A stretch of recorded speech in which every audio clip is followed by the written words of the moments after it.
नमस्कार विद्यार्थी मित्रांनो मैत्रिणींनो, स्वागत आहे तुम्हा सर्वांचं पुन्हा एकदा आपल्या नाद भरतीचा या आपल्या शैक्षणिक यूट्यूब चॅनलवरती।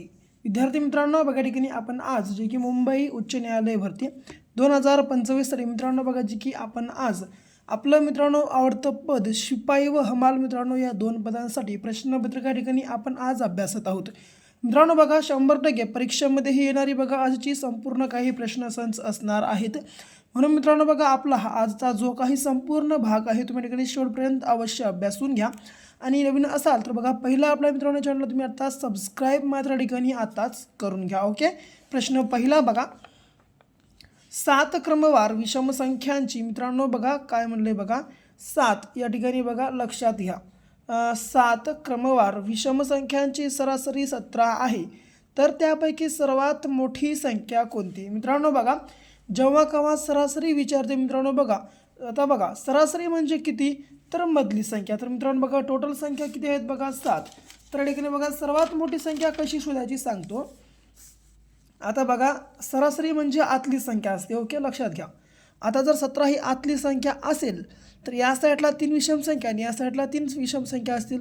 आता 17च्या बादची 2 नंबरची आहे बघा 19, 19च्या बादची आहे 21, 21च्या बादची आहे 23। ओके, आता याच्या बाद या 17च्या अलीकडी कोणती आहे? पहिलं 15 आहे, 15च्या अगोदर 13 आणि 13च्या अगोदर आहे 11। ओके, तर आता बघा यापैकी सर्वात मोठी संख्या कोणती आहे? तर ती म्हणजे बघा जी की मित्रांनो 23 बघा जी की क्रमांक बघा ड आपल्या प्रश्नाचं मित्रांनो ठिकाणी करेक्ट आन्सर होणार आहे। जर समजा लहान विचारलं असतं तर बघा जे की 11 बघा या ठिकाणी आपल्या प्रश्नाचं मित्रांनो करेक्ट आन्सर झालं असतं। ओके मित्रांनो बघा नुसतं बघू नका, बघण्यासोबत वही पेन घ्या आणि मित्रांनो बघा हे संपूर्ण काही प्रश्नसंच मित्रांनो मी जशीच्या जशी सांगते बघा तशाच्या तशी डिप्टो तुम्ही या ठिकाणी लिहून घ्या। म्हणजे मित्रांनो बघा या ठिकाणी कसं आहे, या ठिकाणी बघा मी या ठिकाणी बघा जे काही तुम्हाला आजच्या भागामध्ये प्रश्नसंच या ठिकाणी माझ्या मार्फत दाखवत आहे ते मित्रांनो बघा येणाऱ्या परीक्षेमध्ये 100% तुम्हाला परीक्षेत पाहायला मिळणार आहेत। म्हणून मित्रांनो बघा प्रत्येक प्रश्न लिहून घ्या, कारण मित्रांनो 100% फायदा तुम्हाला येणाऱ्या परीक्षेला या बघा जे की आपल्या आजच्या प्रश्नांचा होणार आहे।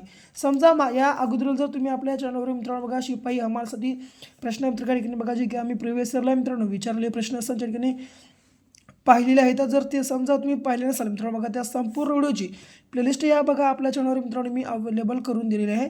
अवश्य बघा मित्रांनो त्या प्लेलिस्टला तुम्ही व्हिजिट करा आणि व्हिजिट करून बघा मागले संपूर्ण काही मित्रांनो तुम्ही व्हिडिओ बघा पाहून घ्या। ओके, मी काय करतो बघा या प्लेलिस्टची मित्रांनो लिंक जे आहे बघा आपल्या व्हिडिओच्या जे की बायोमध्ये तुम्हाला देऊन टाकतो। ओके, लक्षात ठेवून घ्या। पुढचा प्रश्न, भारतीय राष्ट्रीय काँग्रेसची स्थापना कोणत्या इंग्रज अधिकाऱ्याच्या कार्यकाळात झाली? तर मित्रांनो बघा भारतीय राष्ट्रीय काँग्रेसची स्थापना ही कोणत्या इंग्रज अधिकाऱ्याच्या कार्यकाळात झाली? तर बघा जे की मित्रांनो क्रमांक ब लॉर्ड डफरिनच्या मित्रांनो काळामध्ये झाली होती। ओके, बघा मित्रांनो बघा काँग्रेसची स्थापना ही बघा जे की भारतीय राष्ट्रीय काँग्रेसची स्थापना ही बघा जे की 1885 साली मित्रांनो झाली होती। ओके, हे स्थापनेचं श्रेय बघा जे की मित्रांनो A.O. ह्यूम यांना मित्रांनो दिले जाते। A.O. ह्यूम यांच्या मित्रांनो बघा जे की पुढाकाराने बघा जे की राष्ट्रीय काँग्रेसची स्थापना झाली होती। ओके मित्रांनो बघा राष्ट्रीय काँग्रेसची पहिली सभा ही बघा जे की मित्रांनो मुंबई या ठिकाणी भरण्यात आली होती। आणि मित्रांनो बघा या सभेचे जे की पहिले अध्यक्ष जर तुम्हाला विचारलं तर ते होते उमेशचंद्र बॅनर्जी पहिले अध्यक्ष। आणि जर समजा महिला विचारलं तर त्या होत्या मित्रांनो बघा जे की ॲनी बेझंट या महिला। ओके, लक्षात असू द्या। मित्रांनो बघा या संपूर्ण मी तुम्हाला जे काही बाबी सांगत आहे त्या संपूर्ण महत्त्वाच्या आहेत, लिहून घ्या। ओके मित्रांनो बघा लॉर्ड रिपन बघा जे की स्थानिक स्वराज्य संस्थांचा जनक म्हणून मित्रांनो बघा जे की या ठिकाणी लॉर्ड रिपन याला ओळखलं जातं। ओके, 600पेक्षा जास्त मित्रांनो बघा जे की संस्थान खालसा करणारा म्हणून मित्रांनो जे की या ठिकाणी लॉर्ड डलहौसीला ओळखतात। ओके, पुढे तिसरा प्रश्न, बेटी बचाओ बेटी पढाओ ही योजना कोणत्या राज्याने सुरू केली? तर मित्रांनो बघा बेटी बचाओ और बेटी पढाओ ही जी योजना आहे मित्रांनो बघा जी की क्रमांक हरियाणा मित्रांनो बघा या राज्यानं जे काही ठिकाणी सुरू केलेली आहे। ओके मित्रांनो बघा हरियाणा या राज्याची राजधानी बघा जे की चंडीगड ही या ठिकाणी आहे, लक्षात ठेवून घ्या। ओके, यासोबतच बहुतेक पंजाबची राजधानी देखील चंडीगडच आहे। ओके, मध्य प्रदेशची आहे मित्रांनो भोपाळ, लक्षात ठेवून घ्या बघा मध्य प्रदेशची राजधानी आहे भोपाळ।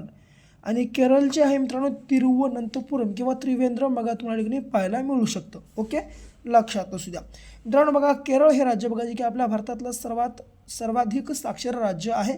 ही देखील बघा जे की बाब लक्षात असू द्या. 2011च्या जनगणनेनुसार केरळ हे बघा आपल्या भारतातलं मित्रांनो जे की सर्वाधिक साक्षर राज्य आहे. ओके, पुढे बघा चौथा, व्याघ्र गणना दर बघा किती वर्षांनी केली जाते. तर मित्रांनो बघा, व्याघ्र ही गणना जी आहे मित्रांनो बघा दर किती वर्षांनी या ठिकाणी केली जाते. तर मित्रांनो बघा ती म्हणजे बघा जे की या ठिकाणी बघा क्रमांक ड, जे की मित्रांनो दर 4 वर्षाला बघा या ठिकाणी जे की व्याघ्र गणना मित्रांनो केली जाते. ओके, यासोबत बघा जे की 5 वर्षाला मित्रांनो बघा दर 5 वर्षाला जे की पशु ही गणना केली जाते. आणि मित्रांनो बघा दर 10 वर्षाला जी की मानवी जनगणना केली जाते. ओके मित्रांनो बघा मानवी जनगणना बघा जे की भारताची पहिली जनगणना कधी झाली, तर ती होती बघा मित्रांनो जी की 1872ला मित्रांनो बघा पहिली जनगणना झाली होती. ओके, लक्षात ठेवा मित्रांनो बघा ही जनगणना कोणाच्या काळामध्ये झाली, तर लॉर्ड मेयोने बघा मित्रांनो जे की ही बघा जनगणना ही पहिली बघा जे की केली होती. ओके, लक्षात असू द्या. मित्रांनो बघा महत्त्वाचं म्हणजे काय, 2011ला बघा ही जनगणना आपली झाली होती. तर ही जनगणना कितवी होती, तर बघा जे की ही होती बघा जे की 15वी जनगणना. ओके, लक्षात असू द्या. पुढे, नर्मदा नदीचे पाणी गोड आहे. अधोरेखित शब्दांची जाती ओळखायच्या आहेत. तर मित्रांनो बघा नर्मदा व पाणी या 2 शब्दाच्या जाती कोणत्या आहेत, तर ते म्हणजे बघा जे की क्रमांक अ विशेषनाम व सामान्य नाव. मित्रांनो बघा या ठिकाणी ज्या वाक्यातील मित्रांनो बघा हे जे वाक्य आहे मित्रांनो आपलं, या वाक्यातील नर्मदा हे मित्रांनो बघा विशेषण असून यातून नदीच्या पाण्याचा मित्रांनो बोध होत आहे, म्हणून मित्रांनो बघा नर्मदा हे जे की विशेष नाम आहे. आणि मित्रांनो बघा पाणी हे बघा जे की सामान्य नाम आहे. आणि मित्रांनो बघा सामान्य नाम असून हे जे पाणी आहे मित्रांनो बघा हे पदार्थवाचक नाम देखील आहे. लक्षात तुम्ही ठिकाणी ठेवून घ्या. ओके, पुढचा प्रश्न बघा आता, माझे गाव मला फार आवडते या वाक्यातील शब्दाचे लिंग आपल्याला ओळखायचं आहे. तर मित्रांनो बघा माझं गाव मला फार आवडते या वाक्यातील बघा जे की गाव या शब्दाचं आपल्याला लिंग ओळखायचं आहे. तर गाव हा जो मित्रांनो बघा शब्द आहे तो कोणता शब्द आहे मित्रांनो, तर बघा जे की क्रमांक बघा जे की क, बहुतेक मित्रांनो बघा जे की गाव, आपण मित्रांनो बघा गावाला कधीही बघा ते गाव, आपण गावाला तो किंवा ती म्हणतो काय, तर नाही, तर बघा आपण गावाला ते गाव या नाव मित्रांनो बघा या प्रकारे उद्भवतो. म्हणून मित्रांनो बघा जे की गाव हा जो मित्रांनो शब्द आहे तो बघा जे की क्रमांक नपुसकलिंगी शब्द आहे. ओके, लक्षात ठेवून घ्या. पुढे, गाव या मित्रांनो पुन्हा गाय या शब्दाचे अनेक वचन कोणते आहे, तर बघा मित्रांनो गाय या शब्दाचं अनेक वचन कोणतं आहे, तर ते म्हणजे बघा जे की क्रमांक गाई या स्वरूपात मित्रांनो बघा जे की गाय या शब्दाचं अनेक वचन घडून येतं. ओके, पुढे आता बघा पुढचा प्रश्न, तर या ठिकाणी काय म्हणलंय, रोमन संख्यामध्ये एल म्हणजे किती. तर मित्रांनो रोमन संख्यामध्ये बघा जे की एल म्हणजे आहे क्रमांक ड 50. तर 1000ला रोमन संख्यामध्ये म्हणतात बघा एम, 500ला म्हणतात डी, आणि मित्रांनो बघा जे की 100ला म्हणतात सी. ओके, लक्षात ठेवा सी म्हणजे 100, डी म्हणजे 500, ए म्हणजे 1000 आणि 50 म्हणजे एल. ओके, पुढचा प्रश्न आता, 5 क्रमवार संख्यांचे सरासरी 48 आहे, तर पहिल्या व शेवटच्या संख्येचा गुणाकार किती. मित्रांनो बघा आता सांगितलंय क्रमवार म्हणजे मधलातली संख्या असते, ही आहे मधातली संख्या. आता क्रमवार संख्या म्हणले ना, इकडले अलीकडले, ही आहे 47, ही आहे 46, याच्या बादची आहे 49 आणि ही आहे 50. 46, 47, 48, 49, 50 बघा ही आता आपली या ठिकाणी सरासरी कोणती आहे, 48 ही आहे. ओके, तर आता आपल्याला काय करायचं आहे, पहिल्या व शेवटच्या संख्येचा गुणाकार किती, तर 46 गुणाकारात 50 करा. आता डायरेक्ट हे 46 गुणाकारात 50, 0 5 0 0 6 0 0 4 0, 6 पंचे 30ला 0 हातच्याली 3, 5 चोक 20 आणि वरचे 2 म्हणजे 23. बघा जे की 2300 मित्रांनो बघा आपल्या प्रश्नाच्या ठिकाणी करेक्ट आन्सर होणार आहे. जे की मित्रांनो बघा क्रमांक अ या ठिकाणी आपल्या प्रश्नाचं जे की करेक्ट आन्सर मित्रांनो ठरणार आहे. ओके, लक्षात ठेवून घ्या. पुढे बघा पुढचा प्रश्न, तर बघा विजयने बघा मित्रांनो एका संख्येच्या 60% मधून 60 वजा केल्यास उत्तर 60 येते, तर ती संख्या कोणती आहे बघा आपल्याला या ठिकाणी मित्रांनो शोधायची आहे. हा 10वा प्रश्न आहे. ओके, तर बघा मित्रांनो म्हणलं आहे का एक संख्या आहे, ती संख्या आपल्याला या ठिकाणी माहीत नाही. ओके, तर मी काय करतो बघा, ती संख्या मानतो एक्स. ओके, ती संख्या एक्स मानतो, त्या संख्येच्या म्हणलं की नाही गुणाकार घेतो. पुन्हा 60% म्हणलं आहे, हे घेतो 60%, टक्क्याच्या खाली घेतो 100%. ओके, मधून 60 वजा केल्यास उत्तर 60 येते, म्हणून काय वजा. जर मी या ठिकाणी 60 केलो तर उत्तर किती येवालं आहे, 60 येवालं आहे. ओके, तर ती संख्या कोणती विचारली ना, डायरेक्ट बघा. आता बघा मित्रांनो झालं कसं, जसं की आता बघा या ठिकाणी कसं होतं. तर आता हे जे मित्रांनो बघा 60x गुणाकार 60 आहे, हे झालं 60x छेदामध्ये 100 बरोबर हे आले 60. आणि मित्रांनो इकडे जे बघा हे 60 मायनसमध्ये आहे, या साईडला आले प्लसमध्ये. ओके, आता हे 60xला 60x छेदामध्ये हे 100 बरोबर आले हे 120. आता मित्रांनो हे 120ला 120 जशास तसे गुणाकारात छेदामधले 100 आले वरी अंशात, आणि मित्रांनो हे जे 60 आहे अंशात खाली गेले भागाकारात. 60 एक 60, 60 दोन्ही 120, 100 दोन्ही आले किती 200. मित्रांनो बघा जे की क्रमांक बघा ब आपल्या प्रश्नाचं या ठिकाणी करेक्ट मित्रांनो आन्सर होणार आहे. ओके, जे की बघा क्रमांक ब 200 बघा लक्षात ठेवून घ्या. ओके, पुढचा प्रश्न बघा आता.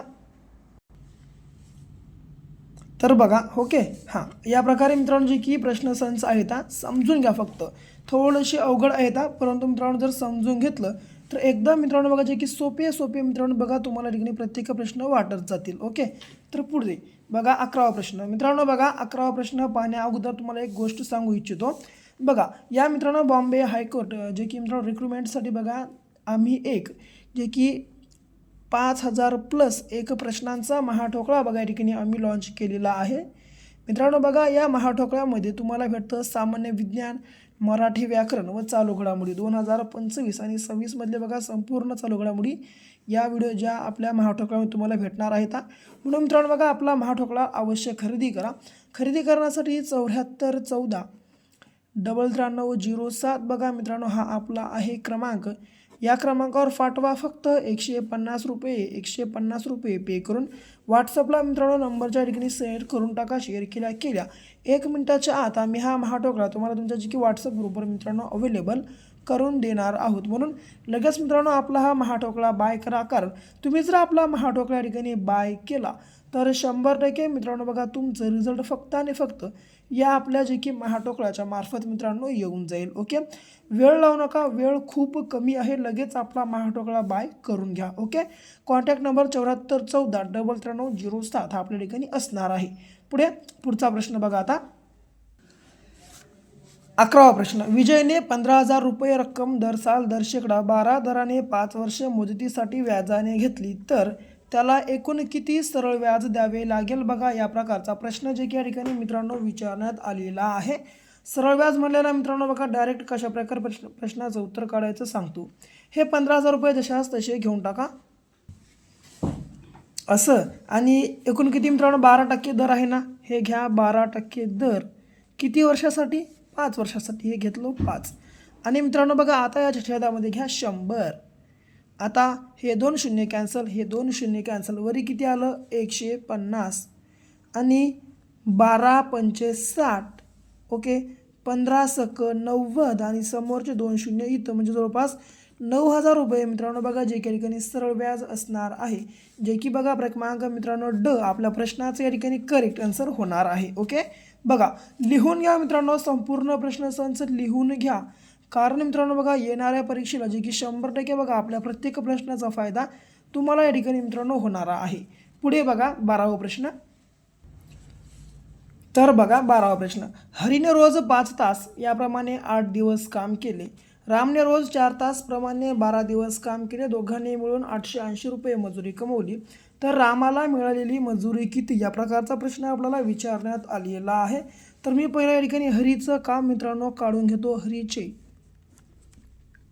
काम. ओके, आता हरीनं मित्रांनो काय केले बघा रोज 5 तास प्रमाणे 8 दिवस काम केले. 5 गुणाकारात 8, 8 पंचे 40 तास जे की हरीनं काम केलं. ओके, यासोबत आता मी काय करतो रामचं काम काढतो. रामचे काम बरोबर, रामचे काम बरोबर. रामनं काय केलं आहे, 4 तासप्रमाणे 12 दिवस केलं आहे. 4 गुणाकारात 12, 12 चोक 48 तास मित्रांनो जे की रामनं काम केलं आहे. ओके. आता बघा एकूण दोघांची मजुरी किती, 880 रुपये आहे. हे 880 रुपये जसे असतं तसे घेतो आणि छेदामध्ये दोघांच्या तासाची बेरीज करतो. हे 40 प्लस 48. आता हे 880 छेदामध्ये जर 40 प्लस 48 झाले किती, 88. 88 का 88, 88 का 88 म्हणजे किती आले, 10 या ठिकाणी आपल्याला मित्रांनो रुपये भेटलेले आहेत. तर विचारलं आहे कोणाचं, तर रामचं. तर मित्रांनो बघा रामने एकूण किती तास काम केलं आहे, तर 48 तास काम केलं आहे. म्हणून काय करा ठिकाणी मित्रांनो बरोबर 48 गुणाकारात 10 करा. आता जर केलं 48 एक 48 आणि समोरचा 1 0 म्हणजे जवळपास 480 रुपये मित्रांनो बघा जे की नाही रामला मिळालेली मजुरी मित्रांनो बघा ठिकाणी असणार आहे. बघा जे की क्रमांक बघा जे की बघा आपल्या प्रश्नाचं मित्रांनो ठिकाणी करेक्ट आन्सर होणार आहे. या प्रकारे बघा मित्रांनो जे की आपल्या प्रश्नाचं एकदम आन्सर मित्रांनो जे की बघा काही वेळेमध्ये अगदी सेकंदामध्ये काढू शकतो. ओके. तर पुढचा प्रश्न बघा आता कशा रीतीनं आहे आणि कशा प्रकारे सोडवायचा आहे. तर बघा 13वा प्रश्न, दी इकॉनॉमिकल हिस्ट्री ऑफ इंडिया या प्रसिद्ध ग्रंथाचे लेखक कोण आहेत.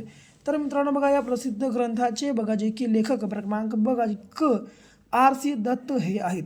मित्रांनो बघा R.C. दत्त यांनी बघा हा जो ग्रंथ आहे मित्रांनो बघा जे की 1901 मध्ये प्रकाशित केलेला आहे. लक्षात ठेवून घ्या.